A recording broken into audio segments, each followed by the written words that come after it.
Bienvenidos a Radio Uruguay, bienvenidos a La Máquina de Pensar. ¿Cómo les va?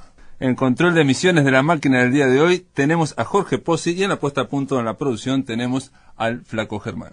Ustedes saben, entre el 4 y el 7 de agosto pasado, del año pasado, tuvo lugar uno de los encuentros literarios más grandes del año, de ese año, el Festival Eñe, que estuvo organizado por el Centro Cultural de España y La Fábrica.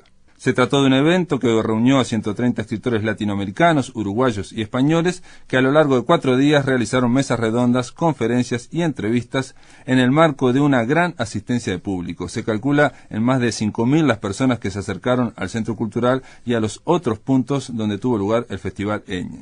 Para hoy tenemos a Felipe Poleri en la conferencia que tituló El arte como delito.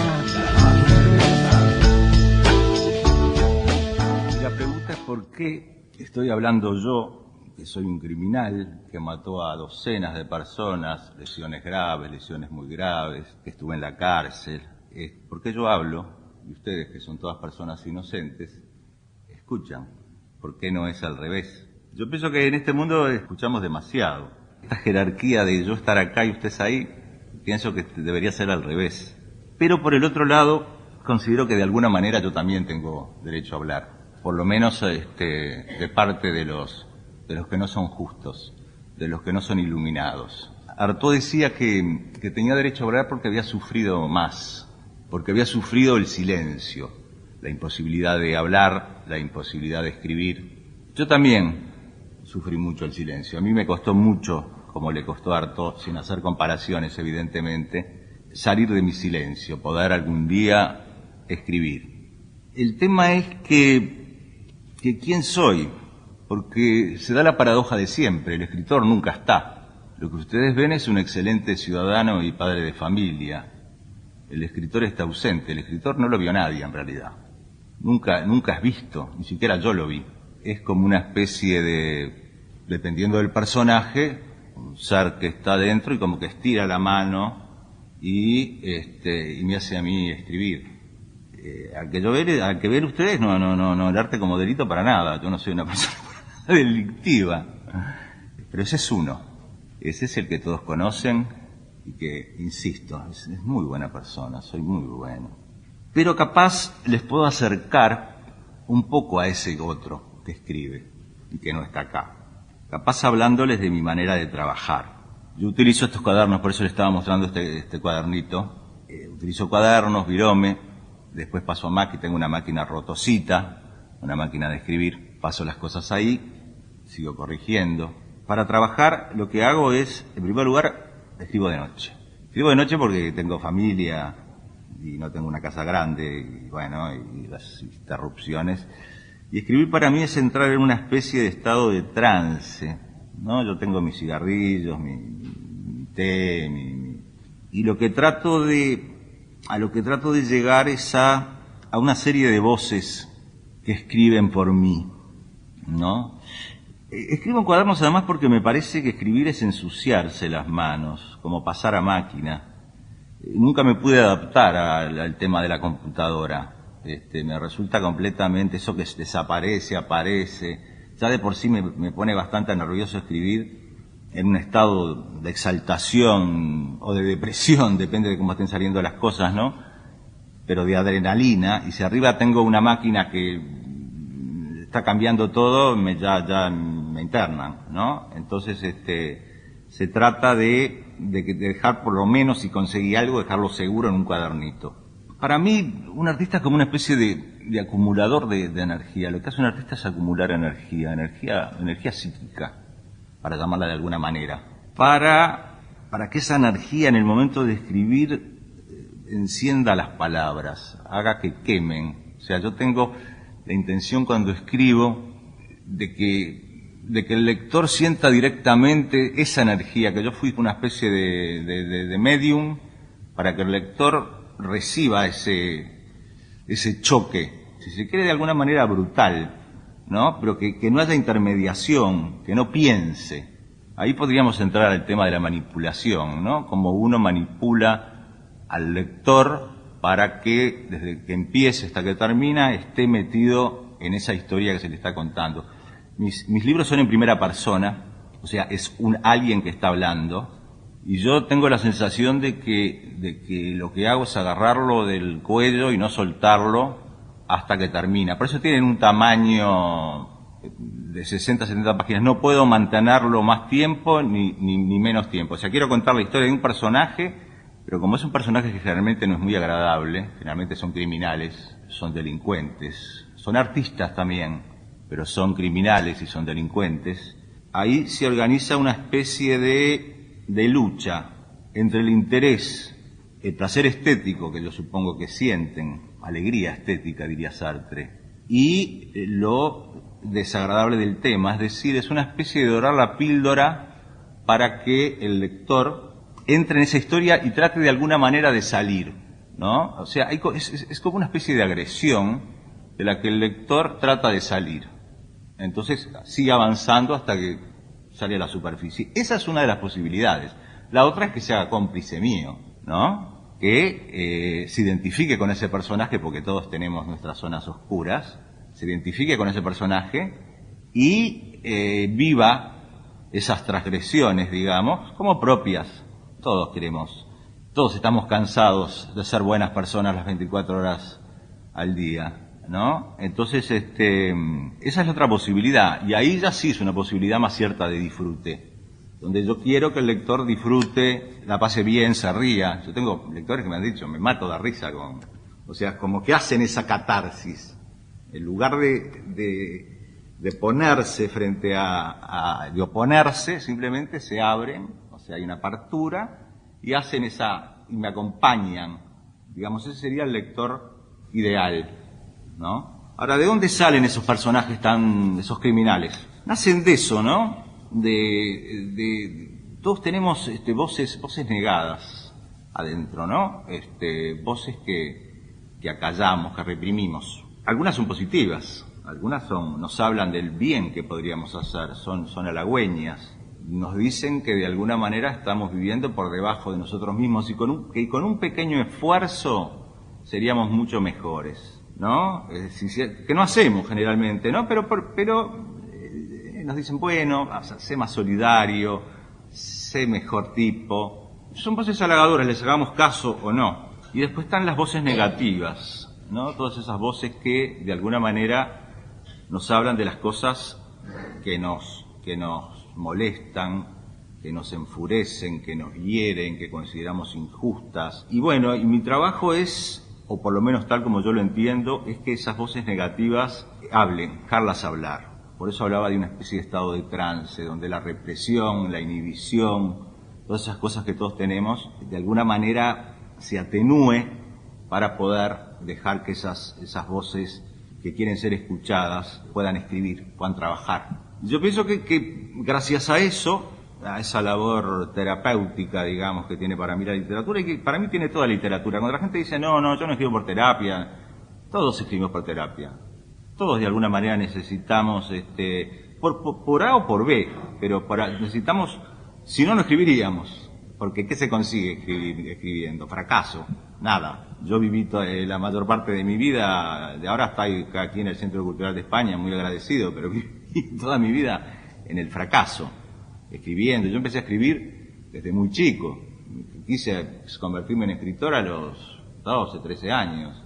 Y allí iba pavadas, ¿no? Escribía todos los días, escribí muchos años. El primer libro que me gustaba lo escribí a los 30 y pico de años. O sea, estuve 20 años siendo el loco de la familia, digamos, de alguna manera, ¿no? Porque digo, mirá, quiere ser escritor, ¿no? Una vez leí una cosa, digo, bueno, también está el tema de que los libros nacen de los libros, ¿no? Uno lee cosas y dice, yo quiero hacer esto, uno encuentra ahí, ¿no? La ocasión. Yo quiero suscitar los sentimientos que tal escritor, después no ese es el resultado, uno produce en los demás lo que produce, pero digo, o sea, toda mi vida leí y toda mi vida escribí por amor al arte, digo, porque en Uruguay, yo no sé, en países desarrollados, en España, por ejemplo, porque escribe la gente, puedo obtener mucho más, hasta dinero o reconocimiento, yo digo, y también el sentido del arte es un delito. Yo siempre sentí que la gente que mi manera de vivir de alguna manera era ofensiva, no que la gente me lo dijera,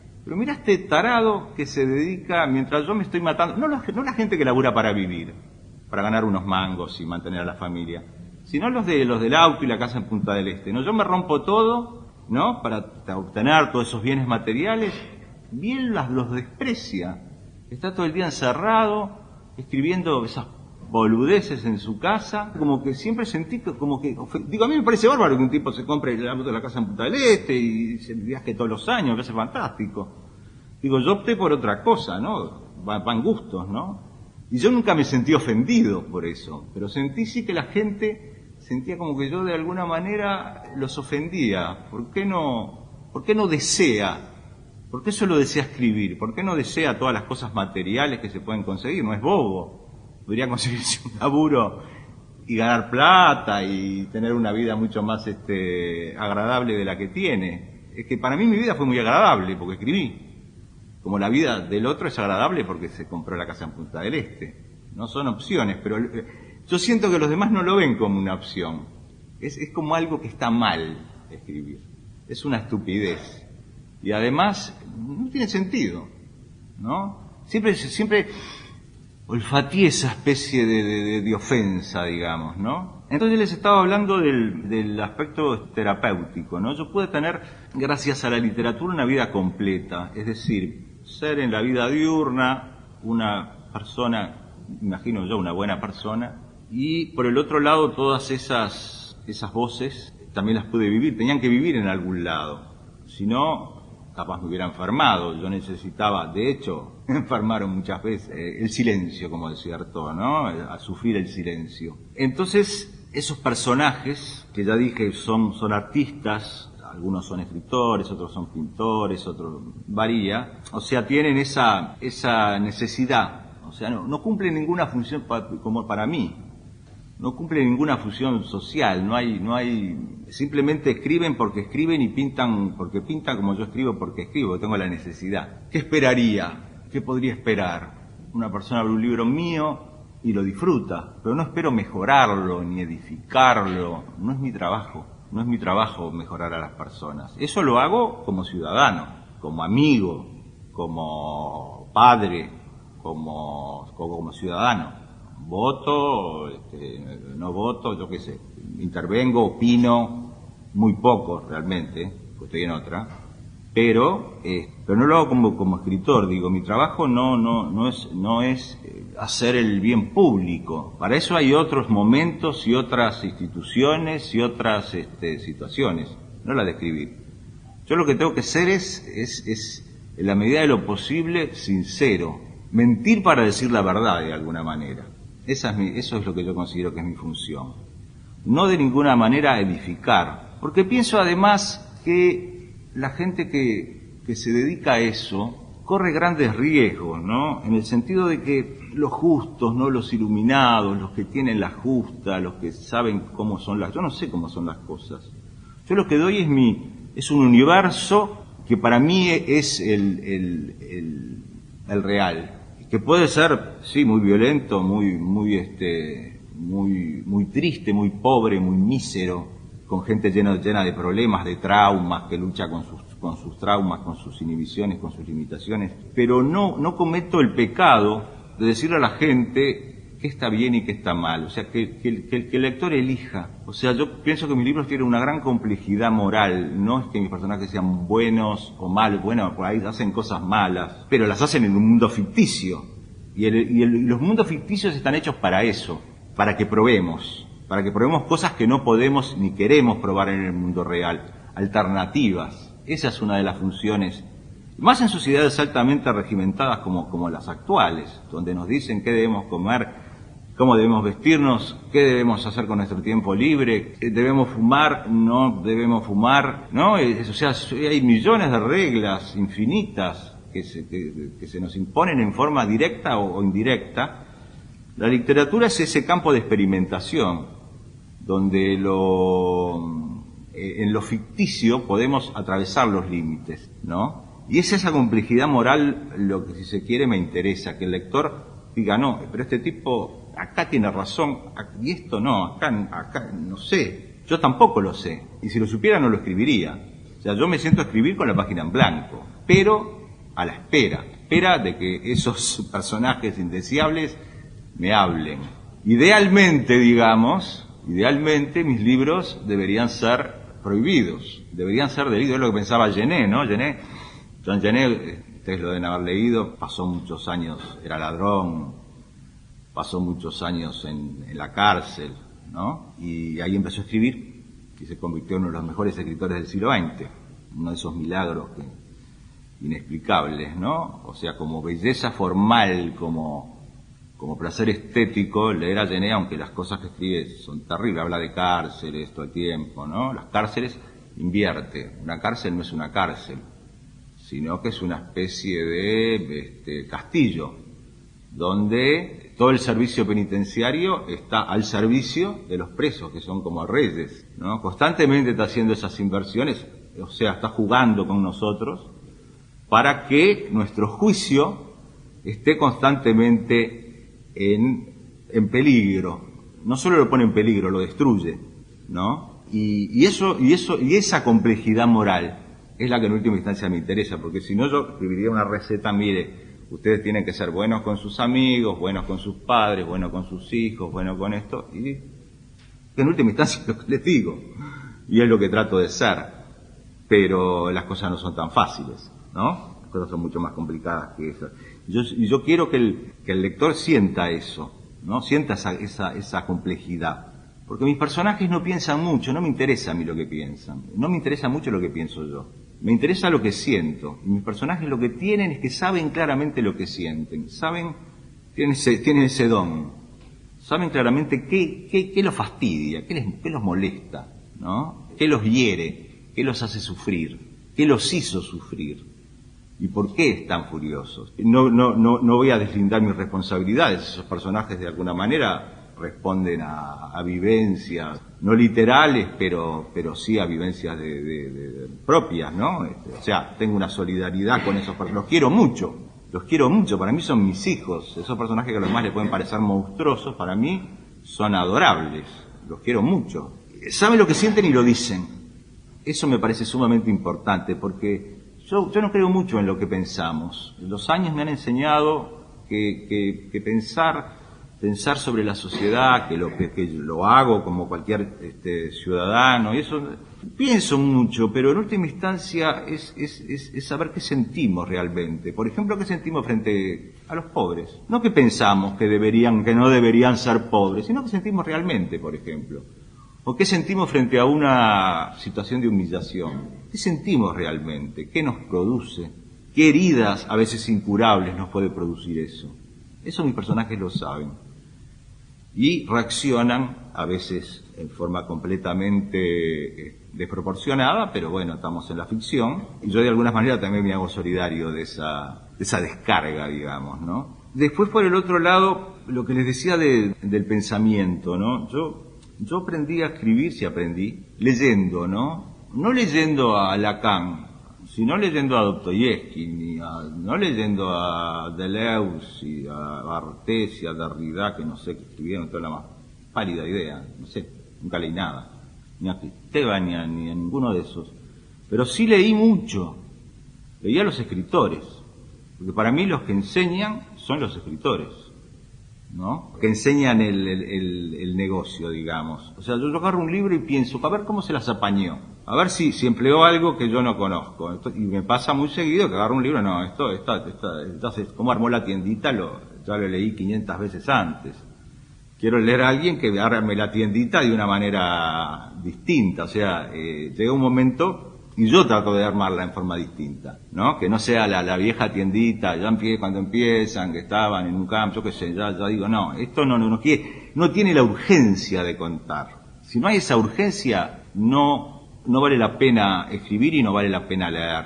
Uno tiene que sentir frente a un libro que está frente a algo nuevo, peligroso, que nos va a decir cosas que nos conmuevan, que nos hagan dudar, que nos estremezcan, que nos hagan sentir cosas que no habíamos sentido. O sea, para mí la profundidad emocional, y por eso hablo de lo que sienten, es el fin de la literatura. Digo, no pasar línea, sino que la profundidad emocional llegue directamente al lector y lo haga preguntarse. Yo pienso que muchas veces me lo han dicho, ¿no? la sensación que les queda cuando terminar un libro mío es de perplejidad. ¿Qué pensar? ¿Qué pensar de todo? Todo pasó tan rápido. ¿Qué pienso de esto? Y no es tanto que pensar, sino compartir la experiencia. Compartir la experiencia conmigo. Ese es para mí el lector ideal, que comparte la experiencia, ¿no? Cuando hablaba de esas cosas modernas que no leí, yo leo a los críticos a la vieja usanza, los que escriben en visito, ¿no? Pues ya cuando entramos en una jerga así, yo ya me perdí porque no la conozco, ¿no? Pero por ejemplo leía Bataille, también porque Bataille era un novelista, no solamente un pensador. Y Bataille decía que no era un filósofo, sino un santo, tal vez un loco.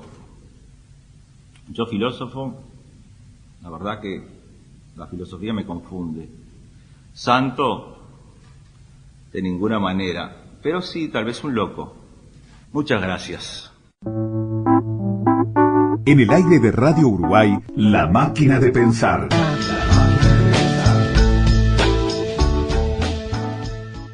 Atención, charlas, entrevistas o columnas que te perdiste o que querés volver a escuchar, las encontrás en el blog de La Máquina de Pensar.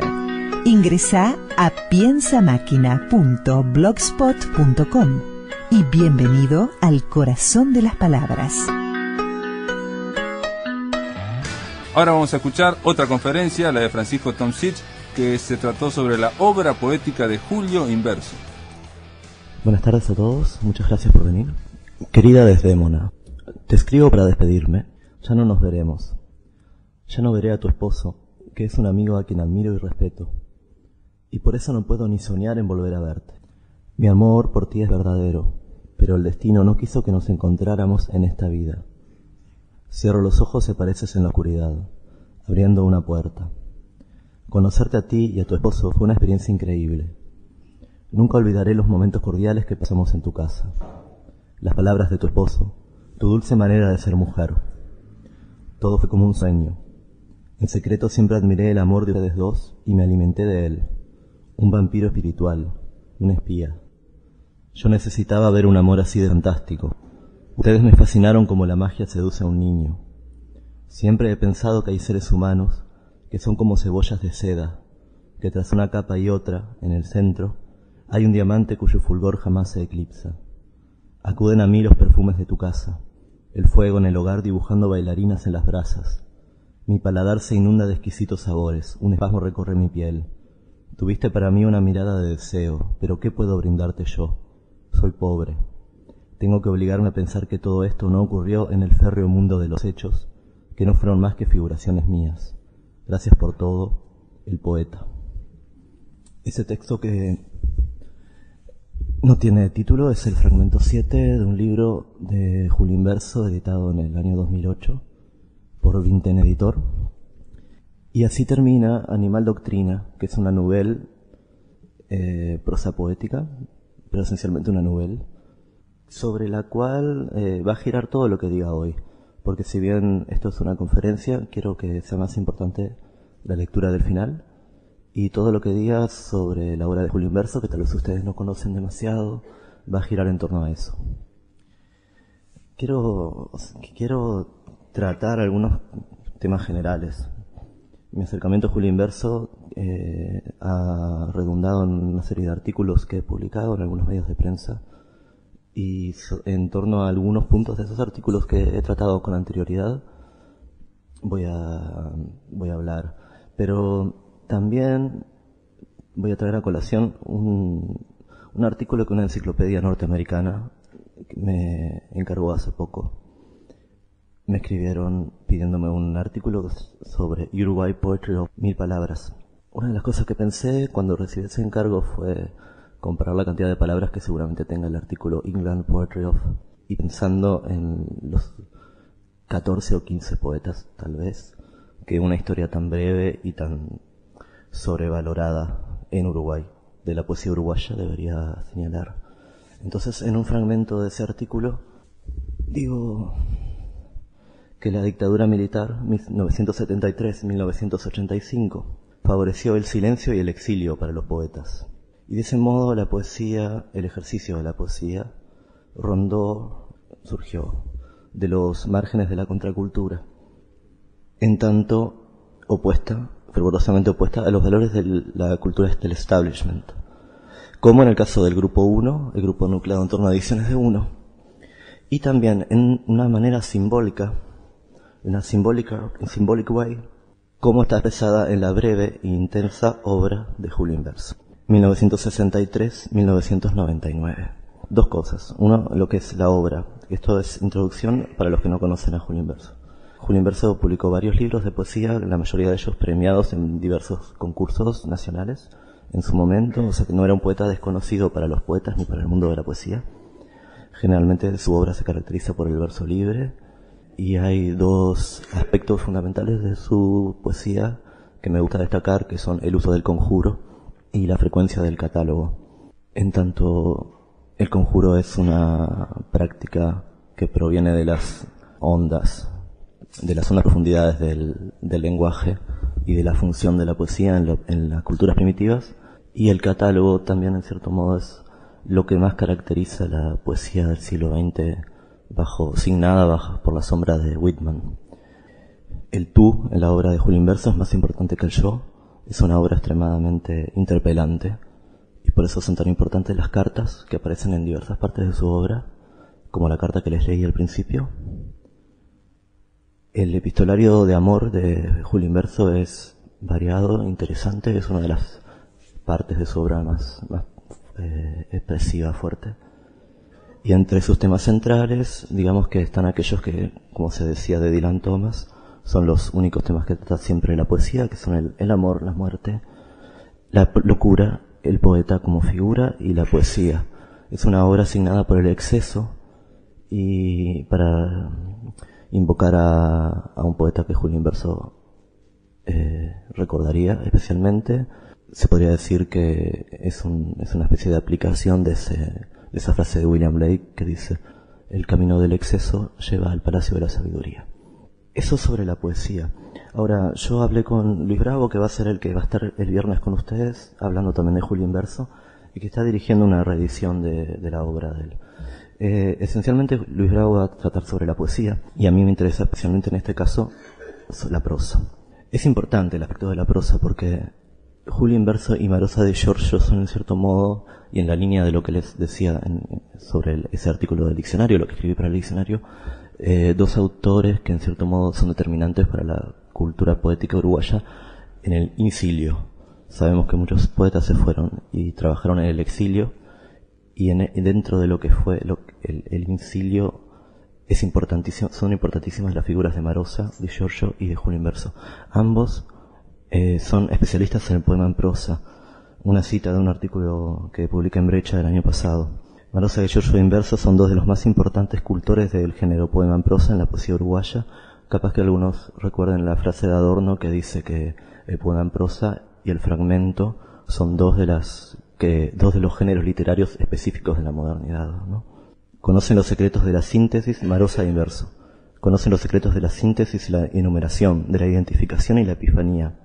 Como la escritura salteña, Inverso ordena sus textos en series narrativas abiertas y los puebla de seres a veces fantásticos que habitan un mundo reconocible por sus objetos o ceremonias, en el que el poeta es un espectador y también un demiurgo.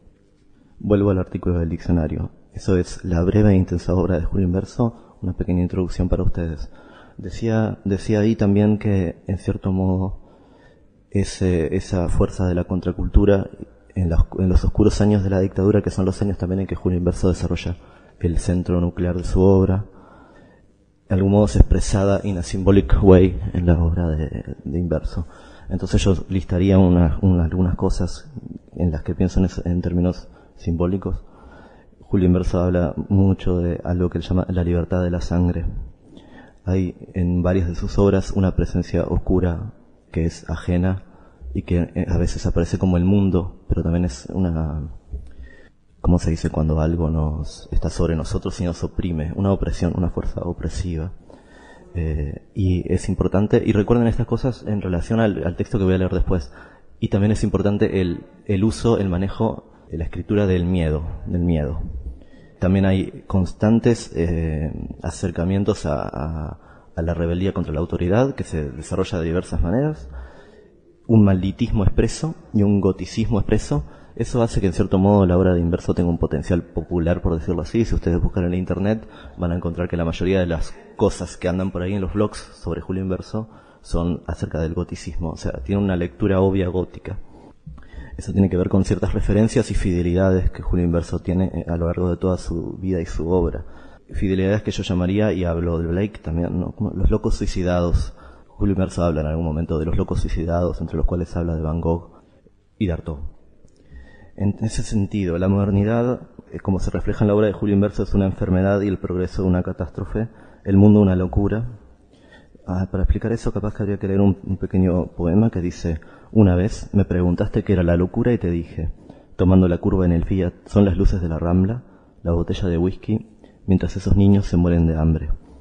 Y la tarea del poeta como una resistencia, por lo tanto plantea una ética y una moral. Y también, y eso es una cosa interesante, su obra y su vida, recordemos que de hecho Julio Inverso se suicida, de algún modo expresa una especie de ibris de esa resistencia, una especie de orgullo de esa resistencia, que a veces vuelve desesperante la obra, asfixiante. Eso se expresa especialmente en un texto que se llama La invención insoportable, que es un ensayo sobre Kafka, por ejemplo, también editado en el 2008. Para Inverso, también, esas fidelidades implican una fidelidad al romanticismo como programa y por tanto al sueño y al delirio como conocimiento. La poesía es una experiencia absoluta, su origen está en la experiencia, pero la vida es un fundamento remoto de lo poetizado, por Inverso. Lo que se poetiza es la significación que subyace en lo vivido y lo atraviesa mediante el conocimiento literario de las representaciones de lo vivido. Una vez que el poema existe, el autor desaparece. Eso lo lleva en algunas ocasiones a exacerbar la escritura como ritual. Para expresar un poco lo que quiero decir con eso, voy a leer un fragmento que dice: es un diálogo entre tres personajes. Uno dice: los pensadores siempre buscaron una visión totalizadora, una teoría que explicara todos los misterios. Pero faltaron ángeles. Conozco amantes a los que les falta cielo, trapecistas que no tienen red, ayunadores que no tienen manjar y mueren de desamparo. Igual sigue la carrera humana, el hombre tiene estaciones y entre el amor devoto y la piedad existen la codicia y el egoísmo. Quizás el paraíso sea una tierra arrasada, dijo el señor feudal. Los poetas son capaces de revelaciones más fecundas. Pueden abrir puertas hacia zonas vírgenes del espíritu, con suelos volcánicos anaranjados, con flores de furioso metal. En todo poema hay ángeles, cosas del cielo, abismos y música. Los poetas legislan desde sus huecos, como dioses. Tienen el mandato del amor como los poderosos el de la guerra. Los poetas tienen la caricia como el hollín de seda, como la sensibilidad de los pararrayos, dije. Necesito que tu poesía sea realidad, que me diga cosas de mí, de cómo soy, no solo de cómo me ves, sino de cómo soy en realidad, de cómo me queda el pañuelo en el cuello, los aretes, el rubor, el tono del cabello, el tono del rubor, los labios morados o los nácar, mi memoria de si te gusta el licor francés o el vino tinto. Eso espero de los poetas, que me ayuden a entender la realidad. Y estoy segura de que pueden. En el aire de Radio Uruguay, La Máquina de Pensar.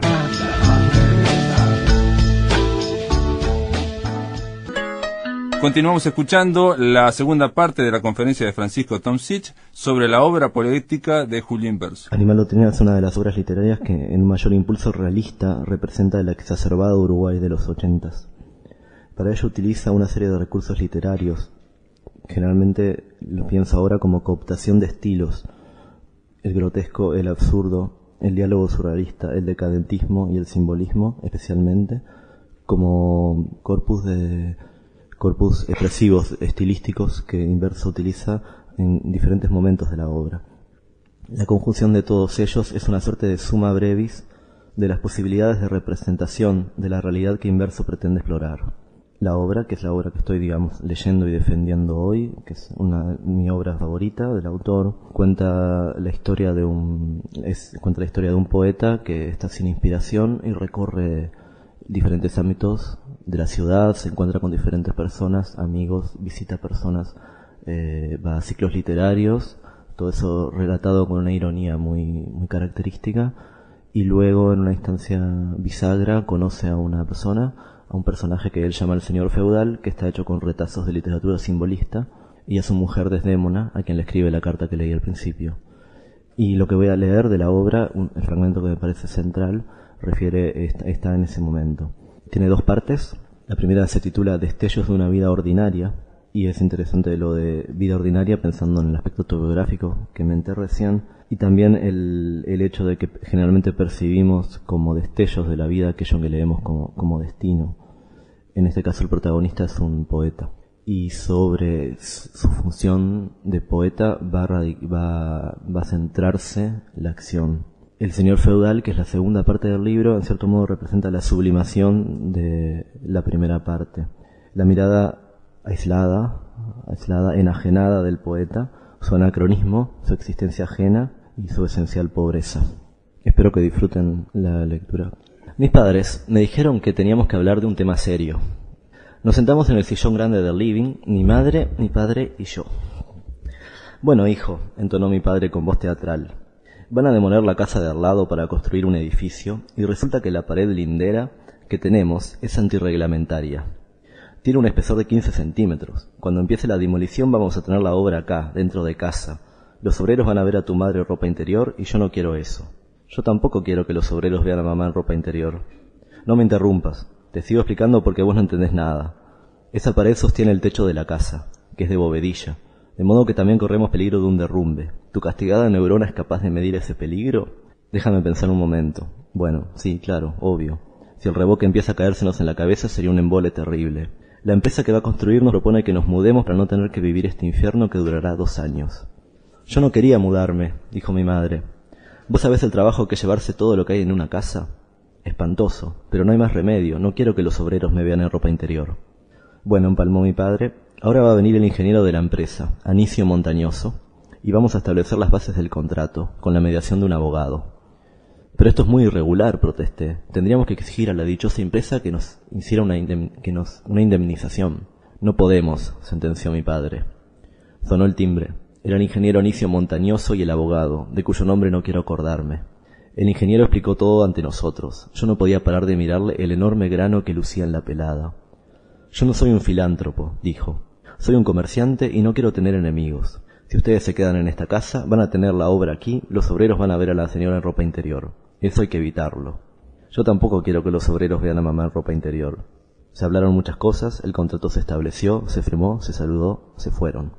Empezamos a estudiarlas por las inmobiliarias y encontramos una casa que nos gustó a los 3. Las cosas fueron rápido. El día señalado estábamos nerviosos y comimos ternera, al horno, con papas. A las 3 de la tarde llegó el camión. Trasloqui, mudanzas. El patrón obeso e italiano hacía el trabajo fino y los 5 empleados el de burros. Queremos merca, gritó uno joven. Nosotros no bebemos en horas de trabajo, dijo otro, pequeño y con cara de hormiga. Empezaron a entrar las cajas al camión. Había uno que parecía haber tenido una parálisis y otro chiquito que se movía como un muñequito de cuerda. El patrón dijo, tengo 5 pianos en casa, me los dejaron. Este está a la venta, dijo mi madre. En un rato mi querida casa estuvo vacía. Todo estaba en el camión. Subí al altillo a echar el último vistazo. Quedó una telaraña plateada en un rincón. La araña se quedaría allí y seguiría tejiendo su tela sobre la piedra negra de mis recuerdos. El camión partió con el patrón al comando, el Chevrolet de mi padre detrás. Nos llevó media hora a llegar al nuevo barrio, un lugar extraño en el límite del pueblo, famoso por sus pastizales, sus gatos tuertos y sus viejos con bastón. El camión se perdió en el laberinto de rutas entrecruzadas y llegó con retraso. La descarga fue lenta. Los empleados preguntaban, ¿esta caja dónde va? En la cocina del comedor. Y esta otra, en el cuarto suite, todo así. El patrón se paró en la puerta de la casa y miraba el trabajo de sus empleados. «Ma, así no se puede trabacare. Uno no sabe, otro no puede, otro no quiere. Dio porco». Los primeros días en el nuevo barrio me dediqué a explorar el almacén más barato. Pernoctaba borracho con otros borrachos. No confío en nadie que no beba. Mis antiguos amigos románticos se habían vuelto existencialistas y no me llamaban por teléfono. Un día caminé mucho hasta que se acabaron las casas. Me interné en un bosque. Rayos de luz plateada se filtraban entre los árboles enormes. Hilos de agua violeta tuve que superar. Vi un ciervo, parecía un cuento de hadas. Entonces vi la mansión. Salí del bosque y caminé por un pasto muy bien cuidado. Me di cuenta de que estaba en propiedad privada. Llegué al jardín y contemplé las estatuas. Se abrió la puerta de la mansión y salió un joven de unos 20 o 25 años, pero sumamente extraño. Estaba empolvado y vestía como un dandy. Llevaba un bastón en la mano. Atravesó el jardín caminando en mi dirección. Su rostro reflejaba una curiosidad teñida de cautela. Lo creí extranjero. «Señor», dijo, y me miró con severidad. «Disculpe», articulé haciendo un esfuerzo suplementario para ganar aplomo. Mi curiosidad me trajo hasta aquí. «Usted miraba las estatuas, ¿no? Mire, ese es Apolo y aquella Afrodita. Todo esto es maravilloso. La mansión es antigua, ¿verdad? Tiene 100 años. Aquí vivía mi abuelo, que era militar. Hubo que refaccionarla». Se hizo una conversación con pedazos de frases tentativas. Al rato descubrí que lo suyo no era desconfianza, sino rigor y alcurnia. Nos despedimos cordialmente. Me invitó a que pasara a visitarlo un día soleado. Me fui con la sensación inequívoca de haber ingresado en otra dimensión de la realidad. Se me ocurrió un nombre para él, el señor feudal. Había conocido al señor feudal. Debía guardar absoluta reserva sobre este encuentro.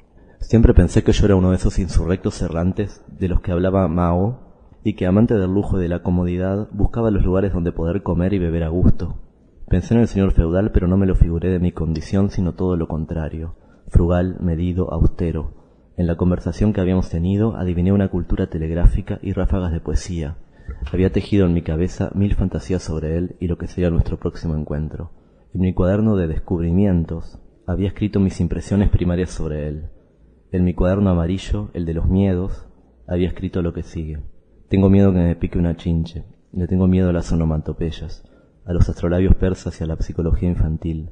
Le tengo miedo a la basura tuberculosa, a la erección peniana y al fucsia. Tengo miedo de hacer la cosa incorrecta en el momento indicado y de hacer lo correcto en el momento no indicado. Tengo miedo que en un museo me hable un cuadro de Dalí. Tengo miedo de enseñar el hueso. No hay que tener miedo de enseñar el hueso, pero tengo miedo de enseñar el hueso. Le tengo miedo al chocolate y a los usos horarios. Tengo miedo de aparecer desnudo en una ciudad donde nadie entiende lo que hablo. Tengo miedo de que una patota me rompa todos los dientes y después me pidan disculpas. Le tengo miedo a los anaranjados cráteres de la teología. Le tengo miedo al dengue y al merequetengue. Tengo miedo de tener miedo de tener miedo. Tengo miedo de que no se me ocurran las ocurrencias, que tendrían que ocurrírseme cuando estoy junto a una muchacha trigueña que, desnuda en mi cama, sonríe torpemente esperando mi jugo, mi alma y una saludable dosis de mi bastón sexual. Le tengo tanto miedo a la ensalada de lechugas como a una pipa de opio. Le tengo miedo a los obeliscos, a las calzadas que se deslizan solas, al cansancio, a las escalas jerárquicas y a las oficinas oscuras. Tengo miedo de que hagas de mi fuerza confusión. Tengo miedo de dudar, de durar, de madurar. Le tengo un miedo espantoso a las carretillas esmaltadas de jazz de cebollas en Alemania 1914. Le tengo miedo al hombre máquina, al hombre lobo, al yuppie de ojos azules, al hombre con costuras en el cráneo, al hombre vampiro, al superhombre, al megahombre, al hombre masa, al hombre napalm y electrodos asesinos. Tengo miedo de morir asesinado por la puta del vestido blanco. Le tengo miedo a la mirada de la puta vestida de blanco, a zorros con leche, a sus confesiones y a sus vísceras expuestas en todos los canales de televisión. Le tengo miedo a Dios y a su hegemonía. Amén. Cerré el cuaderno amarillo y lo escondí lo escondí. Es bueno tener un poco de miedo a veces, sobre todo en esta película, donde te pueden matar antes de que se termine este minuto. Un día afortunado, donde se habían conjugado las ganas y la suerte, escribí un poema largo y extraño que titulé Arcano 17. Me gustaba por lo novedoso, lo ambiguo. Era muy visceral, su fuerza de realidad desconcertaba. Había logrado por fin escribir un poema con elementos extrapoéticos, más metal y menos flores. Leerlo era aproximación al infinito, la degustación de cristalitos de miel. Una puerta abierta hacia una región del espíritu antes inexplorada, velada, oculta detrás de los prejuicios, las convenciones sociales, los lugares comunes y facilismos, las modas, las jaulas mentales y la incapacidad de la conciencia. Me llevó 4 horas hacerlo, pero fue como si me lo dictaran. Un típico producto de alquimia negra y sintaxis molotov. Salí corriendo con el poema para leerlo en el ciclo del bar La Gruta, que organizaba la bella Morticia Purpershine. ¿Por qué tenía que leerlo en público? Pura vanidad, supuse. Después pensé, no, soy un comunicador. Cumple una función, si hay un artista y un público. Simplemente yo pensaba que si mi poema era bueno, tenía que darse al público. Sentí orgullo de ser capaz de prodigar belleza. Tuve una sensación de poderío y a la vez de candidez. Todo eso empezó a expansionarse y no cabía en el ómnibus. Un poema de mi altura viajando en una carrindanga. Era indigno, ese día merecía que una limusina me llevara hasta el bar. Antes hubiera ido a buscar al señor feudal para que me acompañara y escuchara mi poema. De pronto me di cuenta de algo. El señor feudal tenía algo que ver en todo aquello. Examiné el final del poema. Había una invocación. Un fantasma atravesaba el fondo de las imágenes. Era un espíritu benéfico, una metáfora del poder de una mente vibrante como el océano, capaz de lanzarse las más grandes aventuras. Algo de luz deslumbradora en una escala de divinidad. algo que el hombre tiene a veces, algo omnisapiente que lo aproxima a Dios, la posibilidad de trascender. Llegué a la gruta, saludé a los conocidos, ese día estaba lleno y había mucho olor a cocaína. Morticia Purpleshine vino a mi encuentro. Hola, ¿cómo andás? ¿Vas a leer? Sí, anotame. A ver, dijo y me sacó el poema. Qué largo. Lo escribí hoy, es un instrumento partecráneos. Parece que sí. ¿Qué te pasa, Morticia? Estoy dura como una mesa. ¿Querés tomar? No, nenita, odio ese polvo. Como todo cocainómano la abracé. Igual comparto tu filosofía. Yo también soy mormón. Se rió. ¿Qué es eso que tenés puesto? Parece un traje de buzo. ¿Cómo me veo? Dijo girando. Increíbles formas. Mirá, aquel tipo está loco por vos. ¿El punk ese? ¿El de la cresta? Sí, su cara es un circo de anfetaminas. No, es autista. Apareció Lucille Barbas a saludar. Nos sentamos en una mesa y encendimos un incienso. Polvo de Venus, el estruendo de la música y el chaqueo que hace la gente y que después dicen que ese baile nos impedía conversar de nada. Lucille Barbas me mostró un billete de 200 pesos y lo sacudió. Hoy gran borrachera gran significaba. Siguen las conversaciones. Como llegó mi momento, Morticia me anunció y hubo algún grito y aplausos. Yo tenía mis acólitos. Las lecturas de poesía son una actuación. Yo siempre me ponía en